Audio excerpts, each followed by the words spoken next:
செய்வோம்.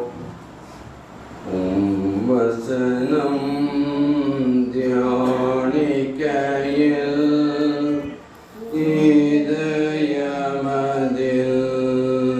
ஆறுதலே, காரிருளில் நடக்கையிலே தீபமாக வழி நடத்தும், காரிருளில் நடக்கையிலே தீபமாக வழி நடத்தும். வசனம் தியானிக்கையில்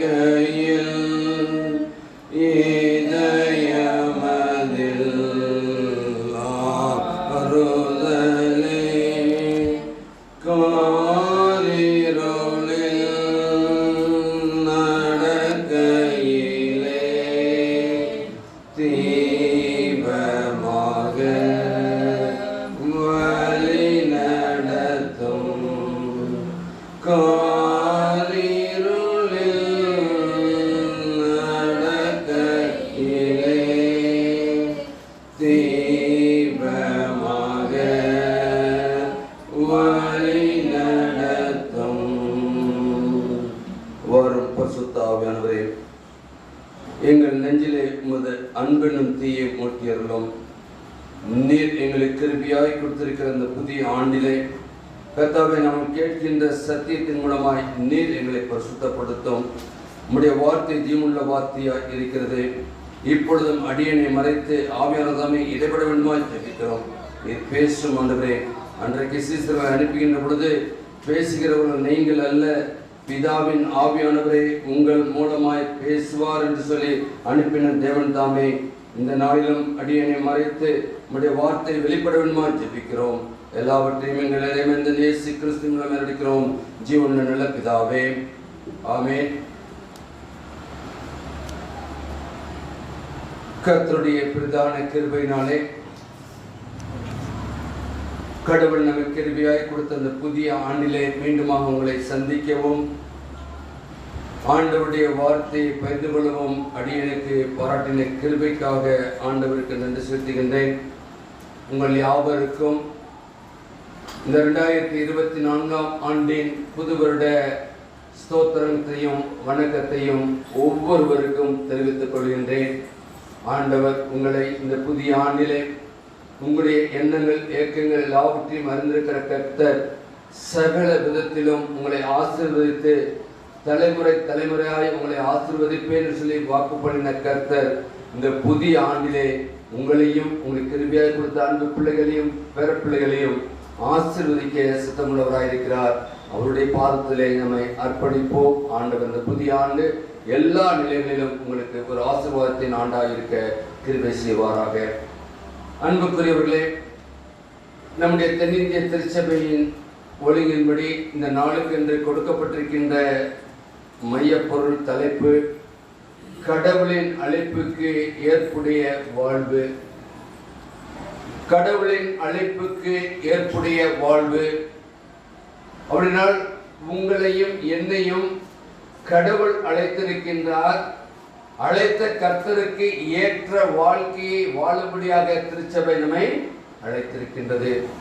எனவே திருச்சபை நம்மை அழைத்திருக்கின்றது என்று சொல்லுகின்ற பொழுது அதற்காக இன்னைக்கு திருச்சபை கொடுத்திருக்கின்ற முதலாம் வேத பாடம் பார்ப்பேன் என்று சொன்னால் அது நீதிமொழிகளின் புஸ்தகம் 20ஆம் அதிகாரம் 1 முதல் 11 வசனமும், 2ஆம் வேத பாடம் சற்று முன்பு நாம் வாசித்தோமே ரோமர் 6ஆம் அதிகாரம் 12 முதல் 21 வசனமும், 3ஆம் வேத பாடமாக சுவிசேஷ பகுதி மத்தேயு 7ஆம் அதிகாரம் 16 to 23, சங்கீதம் 14 நாளிலே கொடுக்கப்பட்டிருக்கின்றது. ஆனால் இன்றைக்கு சற்று நேர தியானத்துக்காக நாம் எடுத்துக்கொண்ட வேத பகுதி 2ஆம் வேத பாடம். நமக்கு நன்கு தெரிந்தது, அப்போஸ்தலனாகிய பவுலை ஆண்டவர் சந்தித்தார். ஆண்டவரை சந்தித்த மார்க்கத்திலே அவன் நான் என்ன செய்ய சித்தமாய் இருக்கிறேன். நீர் யார் என்று கேட்ட மாத்திரத்திலே நீ துன்பப்படுத்துகிற கிறிஸ்து நான். அப்போஸ்தலனாகிய பவுலை அழைத்த பொழுது அழைத்த கர்த்தரிடத்திலே அவன் என்ன செய்தான் என்று பார்க்கிறபோது தன்னை அர்ப்பணித்தான். எனவே நீங்கள் நானும் ஆண்டவருக்காக அழைக்கப்பட்டிருக்கின்றோம் என்று சொன்னால் ஆண்டவருடைய திருவுள சித்தத்தை நிறைவேற்றுவதற்காக நாம் அழைக்கப்பட்டிருக்கின்றோம். ஒரே உலக பிரகாரமாக நமக்கு குடும்பங்கள் உண்டு, நமக்கு வேண்டிய எல்லா வசதிகளும் உண்டு. அதன் மத்தியிலும் கூட ஆண்டவருடைய திருவுள சித்தத்தை அன்றைக்கு அப்போஸ்தலனாகிய பவுல் என்ன செய்தாரோ அதே காரியத்தை நாம் செய்ய அழைக்கப்படுகின்றோம். அதே அப்போஸ்தலனாகிய பவுல் தான் 13 நிருபங்களை, அதாவது கடிதங்களை எழுதினார் என்று பார்க்கின்றோம்.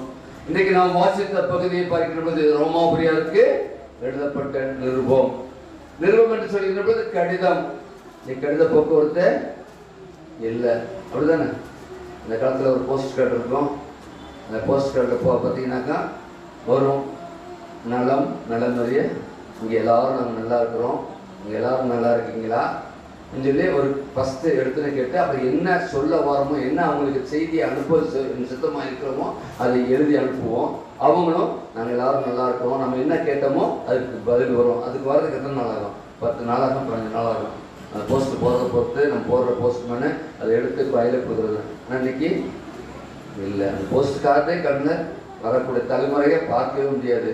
அப்புறம் என்ன லெட்டர்னு இருந்துச்சு, அப்புறம் ஒரு கவரில் எழுதி இன்னைக்கு எல்லாத்தையும் விட்டுட்டு இன்னைக்கு செல்ஃபோன் வந்தாச்சு. இதனால உடனே மெசேஜ். இப்போ அப்படிதான் நம்ம கேட்டாக்கா நாம் வளர்ந்து விட்டோம்.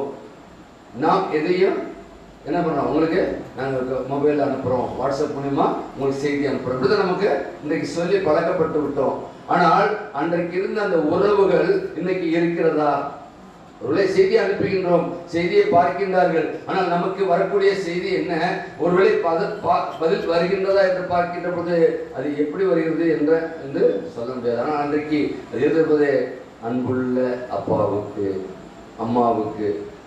ஹாஸ்டலில் இருக்க பிள்ளை எழுதுங்க, நல்லா இருக்கிறோம், எல்லாம் ஒழுங்காக படிக்கிறேன், ஒழுங்காக சாப்பிட்றேன், ஒழுங்காக தூங்குறேன், நீங்கள் எப்படி இருக்கீங்கப்பா, நீங்கள் எப்படி இருக்கீங்க அம்மா.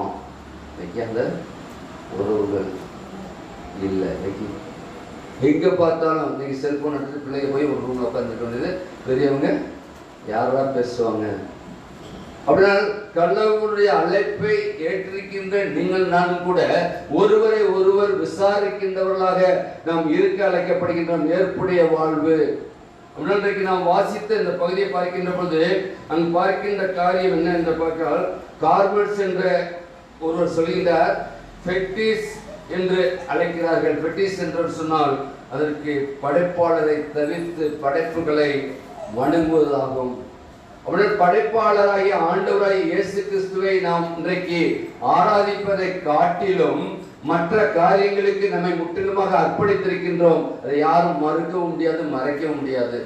இன்னைக்கு நாம் செல்லுக்கு கொடுக்கின்ற அந்த முக்கியத்துவத்தை பைபிளுக்கு கொடுக்கின்றோமா என்று நாம் சிந்தித்து பார்க்க அழைக்கப்படுகிறோம். காலை எழுந்தவுடன் பைபிளை எடுத்து நாம் வாசிக்கின்றோமா என்று நாம் சிந்தித்து பார்க்க அழைக்கப்படுகிறோம். ஒருவேளை இந்த ஆண்டின் முதலில் பார்க்கின்ற பொழுது இந்த ஆண்டு நம்முடைய ஒப்படைத்தலின் ஆண்டு.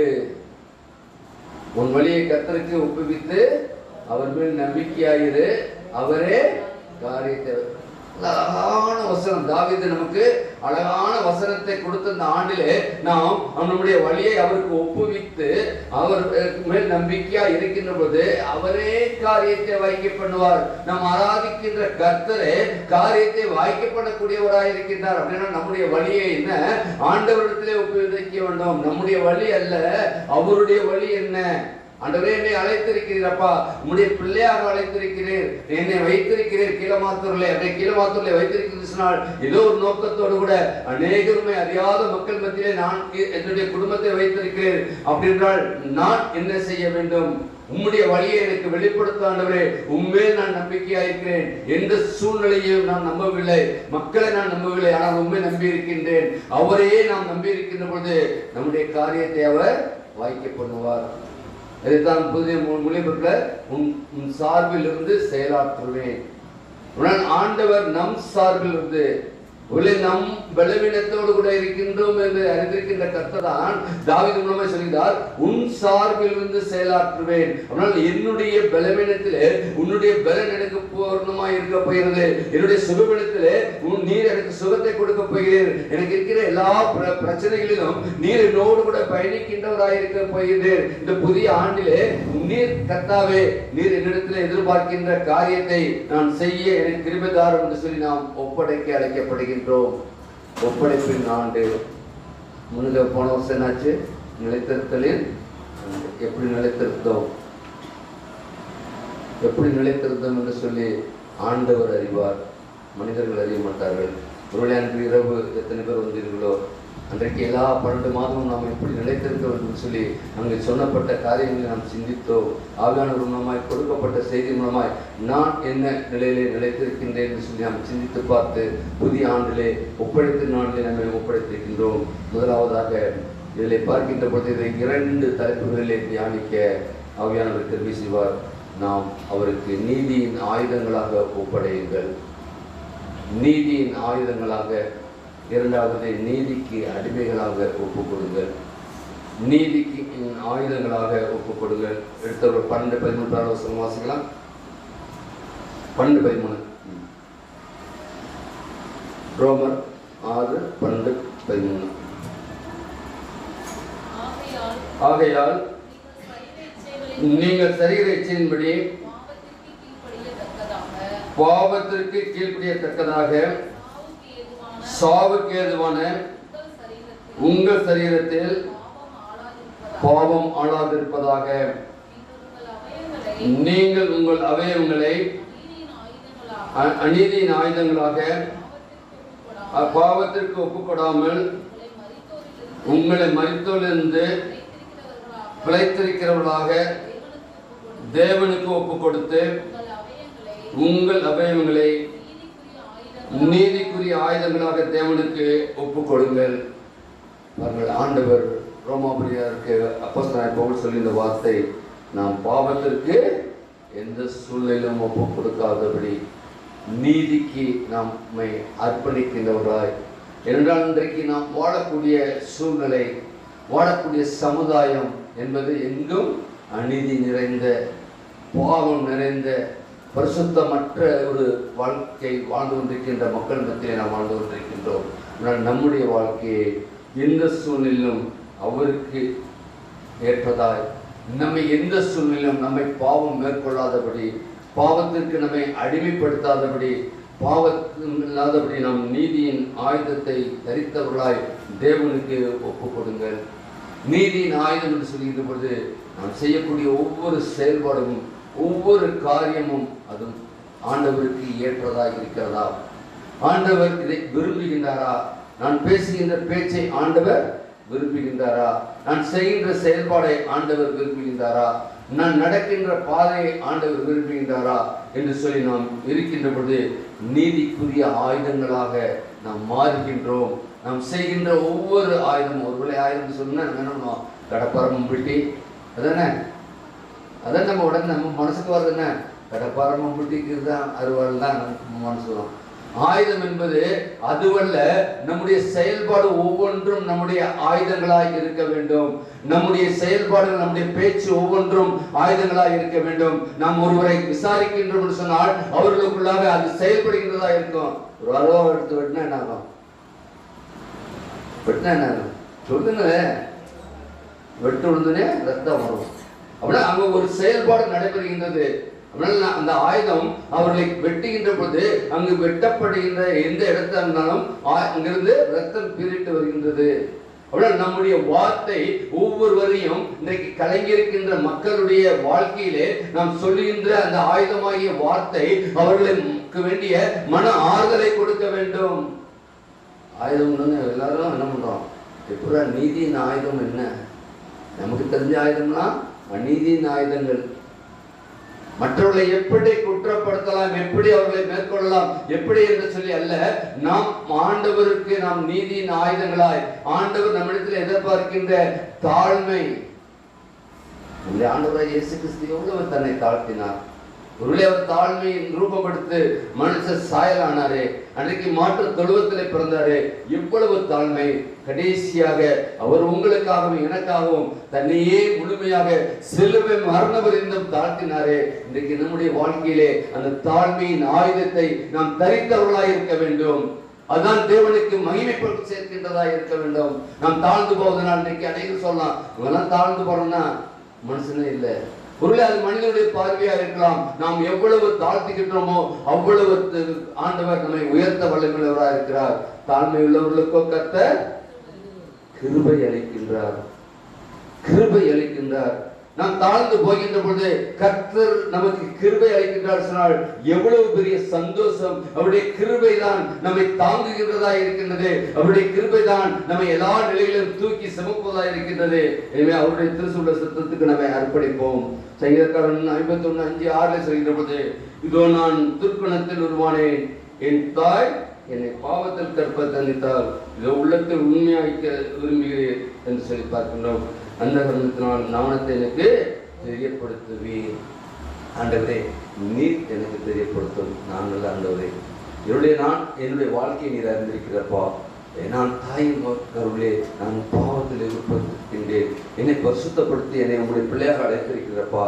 நீர் எப்படி பேச வேண்டுமோ, எப்படி நடக்க வேண்டுமோ நீர் எனக்கு வெளிப்படுத்தும் என்று சொல்லி சங்கீதக்காரனை போல ஒவ்வொரு நாளும் நீங்களும் நானும் தேவ சமூகத்தில் கேட்க அழைக்கப்பட்டவர்களாக இருக்கின்றோம். இதனால் நாங்கள் பார்க்கின்ற பொழுது நம் உள்ளத்திற்குள் கிறிஸ்து வந்த பிறகு அவரே நம்மை ஆளுகை செய்ய வேண்டும். அவரே நம்மை எல்லா நிலைகளிலும் மக்களை பார்த்துருக்கீங்களா? இன்னைக்கு நல்லா உடனே சொன்னாங்க, டாஸ்மாக் கடைக்கு போகிறவங்க பார்க்குறோம். போன என்ன பண்ணுறாங்க? பிடிச்ச மாத்திரத்தில் அவர்கள் என்ன ஆளுகை செய்கிறது, அவங்க என்ன பிடிச்சாங்களோ அந்த போதை வஸ்து அவர்களை ஆளுகை செய்து அவருடைய நடை எப்படி இருக்கு? தள்ளாடுகின்றது. அவர்கள் என்ன பேசுகின்றோம் என்பதில்லை. ஆனால் ஆண்டவரை நம்மை ஆளுகை செய்ய இருக்கின்றது. ஆவியின் அபிஷேகத்தை நாம் பெறுகின்ற பொழுது நமக்குள்ளாக ஆண்டவர் எப்படி ஒரு போத வஸ்து அப்படி பண்ணா ஆண்டவருடைய ஆவியானவர் நமக்குள்ளாக ஏற்பாடு நம்முடைய வாழ்க்கையின் நடையும் எப்படியாக இருக்க வேண்டும்? பார்க்கின்றவர்கள் இவர்கள் கிறிஸ்தவர்கள், இவர்கள் கிறிஸ்துவுக்கு சாட்சியாக இருக்கின்றார்கள், இவர்களுடைய காரியங்களை அறிந்திருக்கின்றோம். ஆனாலும் அவர்கள் அதை குறித்து கவலைப்படாதபடி ஆண்டவருக்காக அவர்கள் வாழ்கின்றார்கள். ஆண்டவர் அவர்களை எந்த நோக்கத்திற்கூட எங்கள் வைத்திருக்கின்றாரோ அந்த நோக்கத்தை நிறைவேற்றுகிறார் சொல்லி அவர்களுக்கு முற்றிலுமாக அவர்கள் சாட்சி பகிர்கின்ற வாழ்க்கை, மற்றவர்கள் நம்மை குறித்து சாட்சி பகிர்ந்த வாழ்க்கையாக இருக்க வேண்டும். எசேக்கியேல் பார்க்கின்ற போது 16ஆம் அதிகாரம் எசேக்கியேல் தீர்க்கதரிசி 63 சொல்கின்ற போது, நீ செய்த எல்லாவற்றையும் நான் உனக்கு மன்னித்து அருளும் போது நீ நினைத்து வெட்கி உன் நாணத்தினால் உன் வாயை இனி திறக்காதிருக்க மாட்டாய் என்று சொல்லி அங்கு கர்த்தராகிய ஆண்டவர் உரைக்கின்றார்.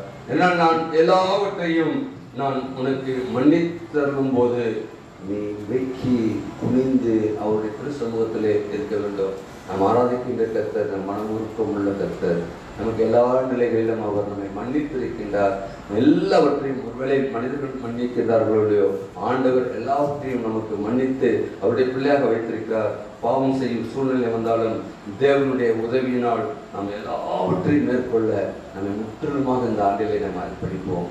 இந்த ஆண்டிலே ஒருவேளை இந்த நாட்களில் நான் எடுத்திருந்த பதிலாக பார்க்கின்ற போது என்னடா ஆண்டு ஆரம்பித்தது முதல் நாள் வேத பாடமே பார்க்கின்ற போது பாவம் கர்த்தருக்கு நம் ஆசீர்வாதத்தின் வார்த்தைகளை கேட்டு கேட்டு இன்னைக்கு இது ஒருவேளை அன்னைக்கு காலையில் ஐயாவும் சொன்னாங்க, இது ஒரு எச்சரிப்பின் செய்தி தான். இன்றைக்கு காலங்கள் மாறிக்கொண்டிருக்கின்றது. எச்சரிப்பின் செய்திகள் அல்ல. இன்றைக்கு எச்சரிப்பு இல்லாத ஒரு கிறிஸ்தவ வாழ்க்கையை வாழ்ந்து கொண்டிருக்கிறார்கள். எனவே எச்சரிப்பின் செய்தியாய் இந்த செய்தியை கர்த்தர் கொடுத்திருக்கின்றார். யோபு சொல்கின்ற பொழுது யோபு 31ஆம் அதிகாரத்திலே யோபுடைய வாழ்க்கையை நாம் அறிந்திருக்கின்றோம். எவ்வளவு பாடு, எவ்வளவு கஷ்டம். ஒரே நாள் எல்லாவற்றையும் இழந்து அவன் இருந்த பொழுது 31ஆம் அதிகாரம் 1:6 கட்டுறது, அவரின் வழியை பார்த்து என் நடைகளெல்லாம் எண்ணி இருக்கிறார் அல்லவோ என்று சொல்லி தராசிலே தேவன் என்னை நிறுத்தி என் உத்தமத்தை அறிவாராக என்கிறார். பாருங்க, அவனுடைய பாடு எவ்வளவு, அவனுடைய காரியங்கள் எவ்வளவு, எல்லாவற்றையும் இழந்து விட்டான். அவனுடைய மேலெல்லாம் பற்களால் அவன் புண்களால் இருக்கின்றது. அவன் அந்த சூழ்நிலையிலும் அவனுடைய மனைவி வருகின்றார், இன்னும் தேவனை அழைக்கிறார். தேவனை தூசித்து ஜீவனை விடும் என்று சொல்லி சொன்ன அப்படிப்பட்ட அவர் சொல்கிறார், என் உத்தமத்தை அவர் திராசிலே நிறுத்திருக்கிறார். திராசு தெரியல, திராசு எங்கிட்ட வைத்திருக்கோம், அங்கிட்ட போகிறோம். முன்னாடி இது உத்தமன்னா ஆண்டவருக்கு முன்பாக இருக்கிறது. ஆண்டவர் என்னை நிறுத்தி பார்த்திருக்கின்றார் என்று சொல்லி அங்கே சொல்வதை பார்க்கின்றோம். 1 பேதுரு 2:24 பார்க்கின்றது, நாம் பாவங்களுக்கு செத்து நீதிக்கு பிழைக்கும்படி அவர்தாமே தமது சரீரத்தில் நம்முடைய பாவங்களை சிலுவிலே சுமந்தார், அவருடைய தழும்புகளால் குணமானீர்கள். குணம் என்பது மருந்து மாத்திரம் இல்லை. இன்னைக்கு ஒரு ஆஸ்பத்திரி போகிறவங்க கூட இன்னைக்கு அநேக ஆஸ்பத்திரி சொல்றாங்க, மருந்து கொடுத்தவர் மருத்துவர் ஐயா இருக்காரு, ரெப்ரஸன்டேட்டிவ், சுகம் கொடுப்பவர் கடவுள். அது எல்லா ஆஸ்பத்திரிலையும் ஒருவேளை ஆண்டவரை அறிந்தவர் மட்டுமல்ல, ஆண்டவருக்குள்ளாக நாம் ஆராதிக்கின்ற கர்த்தர் நிச்சயமாக அவருடைய கரம் நீட்டி நம்ம சுகப்படுத்துகின்றவர். ஆனால் ஆண்டவரை அறியாத ஆஸ்பத்திரியில் இருக்கிற டாக்டர் மருந்து கொடுத்தவர் மருத்துவர், சுகம் கொடுப்பவர் கடவுள். ஆனால் நம்முடைய வாழ்க்கையிலே அவருடைய தழும்புகள் இன்றைக்கு நம்மை குணமாக்கி கொண்டிருக்கின்றது. நம்முடைய பலவீனங்களிலே அவருடைய தழும்புகள் நம்மை பலப்படுத்தி கொண்டிருக்கின்றது. 1 பேதுரு 4:2 பார்க்கின்ற பொழுது, ஏனென்றால் மாமிசத்தில் பாடுபடுகிறவன் இனி மாமிசத்திற்கும் காலவருக்கும் மனுஷனுடைய இச்சையின்படி பிழைக்காமல் தேவனுடைய சித்தத்தின்படி பிழைக்கத்தக்கதாக பாவங்களை விட்டு ஓய்ந்திருப்பான் சொல்லி பார்க்கின்றோம். மிக அழகாக சொல்ற, அவன் பாவத்துக்கு விலகி ஓய்ந்திருப்பான். பாவத்தோடு கூட வாழ்வது ஆண்டவருக்கு பிரியமில்லாத வாழ்க்கை, ஆண்டவர் நம்மை எதிர்பார்க்கின்ற வாழ்க்கை. அவருக்காக நாம் வாழ்வோம் என்று சொன்னால் ஏற்புடைய வாழ்வு. இன்னைக்கு பார்க்கின்ற கடவுளின் அழைப்பு ஏற்புடைய வாழ்வு. அந்த ஏற்புடைய வாழ்வு என்று சொன்னால் நாம் பாவத்திற்கு விலகி ஓடு, பாவம் நம்மை மேற்கொள்ளாதபடி ஆண்டவருக்குள்ளாக நாம் இருக்கின்ற பொழுதுதான் அதுதான் ஏற்புடைய வாழ்வாக இருக்கின்றது என்று நாம் சிந்தித்து பார்க்க அழைக்கப்படுகின்றோம். இன்னைக்கு கொடுக்கப்பட்ட அந்த நற்செய்தி பகுதியில் பார்க்கின்ற கூட, நல்ல மரம் நல்ல கனியை கொடுக்கும், கெட்ட மரமோ கெட்ட கனிகளை கொடுக்கும். கெட்ட மரம் நல்ல கனிகளை கொடுக்க மாட்டாது, நல்ல மரம் கெட்ட கனிகளை கொடுக்க மாட்டாது. இதுதான் கொடுக்கப்பட்ட வார்த்தை. எனவே நம்முடைய கனிகளினாலே கர்த்தர் நம்மை அறிந்திருக்கின்றார்.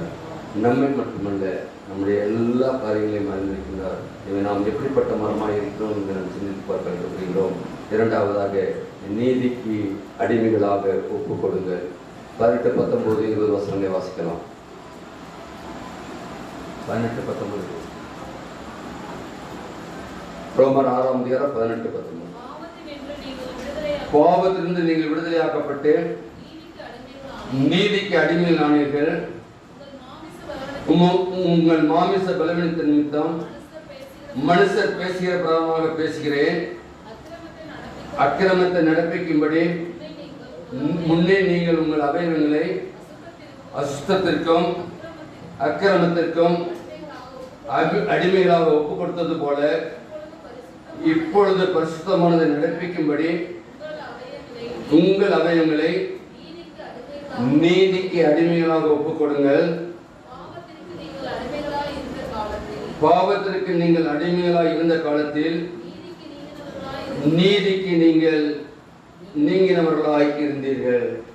பாவத்திற்கு நாம் அடிமைகளாய் இருக்கின்றோம் என்று சொன்னால் நாம் நீதிக்கு நீங்களவர்களாய் இருக்கின்றோம். எனவே நீங்க பார்க்கின்ற பொழுது உங்கள் அவயங்களை நீதிக்கு ஒப்புக் கொடுங்கள். நாம் ஆண்டவருக்கு நாம் வாழ்வோம் என்று சொன்னால் பாவம் செய்யும் போது நீதி நீங்களாய் போகின்றது. ஆனால் இப்போது பாவத்திற்கு நீங்களாய் இருப்பதற்கும் நீதியை நிறைவேற்ற நம்மை முழுவதாக ஒப்புக் கொடுக்க வேண்டும். நம் செய்கை அனைத்திற்கும் ஏற்ற பலன் உண்டு. அதனால நமக்கு தெரியுது, அவர் வர போல அவனுடைய கிரியைக்கு தக்க பலன் அவரோடு கூட வருகிறது. ஆனால் ஏற்ற பலனை அவர் கொடுக்கின்றவராக இருக்கின்றார். நாம் எதை விதைக்கிறோமோ அதையே அறுப்போம். இங்கே பார்க்கின்ற பொழுது நாம் எந்த சூழ்நிலையிலும் நாம் ஆண்டவருக்கு அடிமை என்று சொல்லி சொல்லல. தினை விதத்தவன் வினை விதத்தவன் வினை இருப்போம். நல்ல பழமொழி எல்லாம் நமக்கு தெரியுது. நம்முடைய வாழ்க்கையும் ஒரு விஷயம் ஆராய்ந்து பார்க்க அழைக்கப்படுகின்றோம். எனவே நம்முடைய வாழ்க்கை எப்படிப்பட்டதாக இருக்கிறது? 2 பேதுரு 2:19, 20, 22 பார்க்கிறது. அவருடைய முன்னிலைமையிலும் பின்னிலைமையிலும் முன்னிலைமை கேட்டுள்ளதாக இருக்கும் என்று பார்க்கின்றோம். எனவே அன்புக்குரியவர்களே, தேவனுக்கு அடுத்த காரியங்களிலே நாம் அவயவங்களை ஒப்படைப்போம். நீதியோடு கூட நாம் வாழ்வோம். நீதிக்காக நம்மை அர்ப்பணிப்போம். நீதியின் அடிமையாக ஒப்புக் கொடுப்போம் என்று சொல்லி பவுல் அப்போஸ்தலர் நமக்கு கொடுக்கின்றார். ஆதி ஆகமத்தில் பார்க்கிற போது 39ஆம் அதிகாரம் நமக்கு நன்கு தெரிந்த ஒன்று. இங்கு யோசேப்புடைய வாழ்க்கையை நாம் அறிந்திருக்கின்றோம். யோசேப்பு பாவத்துக்கு விலகி ஓடினான் என்று பார்க்கின்றோம். அதனால் ஆண்டவர் நம்மை யோசேப்பை போல வாழ அழைக்கின்றார். நம்முடைய வாழ்க்கையும் யோசேப்பை போல பாவத்திற்கு விலகி ஓடி ஆண்டவருடைய உதவியோடு கூட நாம் இருக்க அழைக்கப்படுகின்றோம். என்றால் ஒவ்வொரு நாளிலும் நம்ம பார்க்கலாம், ஒரு தெருவில் சேறு இருக்குன்னு வச்சுங்க. ஒரு சேறு நிறைந்த குறுகிய தெருவுக்குள் செல்லும்போது நாம் முடித்திருக்கிற உடை என்ன சேறு பற்றப்படாது. எவ்வளவு ஜாக்கிரதையா ஒரு இந்த ஆண்டு இல்லை கடந்த ஆண்டு நாங்கள்லாம் கேரளத்துக்கு போகிற பொழுது விளாங்குடி பக்கம் அங்கே பட்ட பாடுகள், மழை பெய்து அங்கே கால் வைக்க முடியாது. அந்த மாதிரி சேர்க்கிற ஒரு வீட்டுக்குள்ள நுழையினா சேர்த்த மிதிக்காமல் உள்ள போக முடியாது. அப்புறம் அந்த மாதிரி போகின்ற பொழுது நம்முடைய அணிந்திருக்கின்ற உடை எந்த சூழ்நிலையில் செயல்பட்டு விடக்கூடாது சொன்னால், நம்முடைய அவயவம், நம்முடைய சரீரம் ஆண்டவருடைய ஆலயமாய் இருக்கிறது. அல்லேலூயா, அல்லேலூயா. அந்த ஆலயத்தை நாம் எந்த சூழ்நிலையிலும் ஆண்டவருக்கு நம்மை அர்ப்பணிக்கின்ற பொழுது அது எந்த சூழ்நிலையிலும் பாழாகி போடாதபடி நாம் கவனத்தோடு நாம் இருக்கவும், ஆவிக்குரிய வாழ்வில் நாம் கவனத்தோடு கூட இருக்கவும் அழைக்கப்படுகின்றோம். அதன் கடவுளுடைய அழைப்புக்கு ஏற்புடைய வாழ்வு. யோவான் 8ஆம் அதிகாரம் 34 பார்க்கின்ற பொழுது, சுவாமி பாவம் செய்கிற எவனும் பாவத்துக்கு அடிமையாக இருக்கிறான் என்று சொல்லி ஆண்டவர் சொல்கிறார். என்றால் நாம் ஆண்டவருக்கு அடிமை, மெய்யாகவே என்று சொல்லி மீண்டுமாக அதை அவர் உறுதிப்படுத்துகின்றவராக இருக்கின்றார். கலாத்தியர் 6ஆம் அதிகாரம் 8ஆம் வசனத்திலே பார்க்கின்ற போது, தன் மாமிசத்திற்கென்று விதைக்கிறவன் மாமிசத்தின் அழிவை அறுப்பான், ஆவிக்கென்று விதைக்கிறவன் ஆவியின் நித்திய ஜீவனை அறுப்பான். நாம் எதை விதைக்கின்றோமோ பார்க்கின்ற பொழுது அந்த அழிவை அல்ல, நித்திய ஜீவனுக்காகத்தான் நாம் படைக்கப்பட்டிருக்கின்றோம். அல்லேலூயா. ஆண்டவரோடு கூட நித்திய காலமாய் நாம் இருக்க முடியாதத்தான் நாம் அழைக்கப்பட்டிருக்கின்றோம். 2024ஆம் ஆண்டில் முதல் வாரத்திலே ஆண்டவர் நம்மை அழைத்திருப்பது அவருக்குள்ளாக, அவருக்காக நாம் வாழ்ந்து அவரோடு நித்திய ஜீவனிலே சுதந்திரத்துக் கொள்ளத்தக்கதான ஒரு வாழ்க்கை வாழ அழைக்கப்படுகின்றோம். ரோமர் 8ஆம் அதிகாரம் 10ஆம் வசனம் சொல்லும்போது, கிறிஸ்து உங்களில் இருந்தால் சரீரமானது பாவத்தின் நிமித்தம் மரித்ததாயும் ஆவியானது நீதி நிமித்தம் ஜீவனுள்ளதாகி இருக்கும். ஆண்டவர் நமக்குள்ளாக இருக்கிறது. இந்த சரீரம் பாவத்துக்கு மறைத்ததாயும், நம்முடைய ஆத்மா ஏன்னா நம் இறக்கின்ற பொழுது நாம் யாரிடத்திலே நம்முடைய ஆவியை பெற்றிருக்கின்றோம்? ஆண்டவரிடத்திலே ஆவியை பெற்றிருக்கின்றோம். அந்த ஆவி ஜீவனுள்ள ஆவியாய் ஜீவனுள்ள தேவனிடத்திலே சேரும்படியான ஒரு வாழ்க்கை வாழ நாம் அழைக்கப்படுகின்றோம். எனவே நீங்கள் நானும் நீதிமொழிகள் இன்றைக்கு கொடுக்கப்பட்ட முதலாம் வேத பாடம் நீதிமொழிகள் 20:7 பார்க்கின்ற பொழுது, நீதிமான் தன் உத்தமத்திலே நடக்கிறான், அவனுக்கு பிறகு அவன் பிள்ளைகளும் பாக்கியவான்களாயிருப்பார்கள். நாம் நீதியின்படி நாம் நடக்கின்ற போது நம்முடைய பிள்ளைகள் பாக்கியவான்களாயிருப்பார்கள். அன்புக்குரியவர்களே, நாம் நீதிக்கு அடிமைகளாய் நம்மை ஒப்புக் கொடுப்போம், நீதியின் ஆயுதங்களாய் நம்மை அவரிடத்திலே அர்ப்பணிப்போம். அப்படிப்பட்ட ஒரு வாழ்க்கை வாழ்கின்ற பொழுதுதான் நீங்களும் நானும் ஆண்டவர் நம்மை எதற்காக அழைத்தாரோ அந்த அழைப்பு ஏற்புடைய வாழ்க்கையாய் இருக்கிறது என்பதை நாம் உணர்ந்து பார்த்து இந்த முதலாம் ஓய்வு நாளிலே நம்மை முற்றிலுமாக அர்ப்பணிப்போம். ஆண்டவர் தாமே கேட்ட வார்த்தையை உங்களுடைய இறுதிகளிலும் என்னுடைய இடத்திலும் நிலைநிறுத்தி வரக்கூடிய நாட்களிலே அது 1, 30, 60, 100 கலந்தர கிருபையும் ஒத்தாசையும் செய்வாராக. ஆமென். ஜெபம் செய்வோம். மகா கிருபையும் இரக்கமுள்ள கர்த்தாவே, நீர் எங்களுக்கு கிருபையாய் கொடுத்த ஜீவனுள்ள வார்த்தைக்காக நன்றியோடு துதிக்கிறப்பா, ஸ்தோத்திரிக்கிறோம். அன்றைக்கு அப்போஸ்தலனாகிய பவுல் மூலமாய் ரோமாபுரியர் கொடுத்த அதே வார்த்தையை இன்றைக்கு எங்களுடைய திருச்சபை நாங்கள் சிந்திக்கும்படியாய் எங்களுக்கு கொடுத்திருக்கிறதப்பா. கர்த்தாவே, எங்களுடைய அழைப்பு உமக்கு ஏற்புடைய வாழ்க்கையாக இருக்கின்ற நாளில் எங்களை அழைத்திருக்கிறேன். வந்திருக்கிற நாங்கள் ஒவ்வொருவரும் உங்களுடைய கருத்தில் எங்களை அர்ப்பணிக்கின்றோம். வரக்கூடிய நாட்களிலே எங்களுடைய வாழ்க்கை உமக்கு ஏற்றதா இருக்க எங்களுக்கு திருமாய் மீட்பதே செஞ்சிருக்கிறோம். ஜீவன நல்ல பிதாவே. ஆமென், ஆமென்.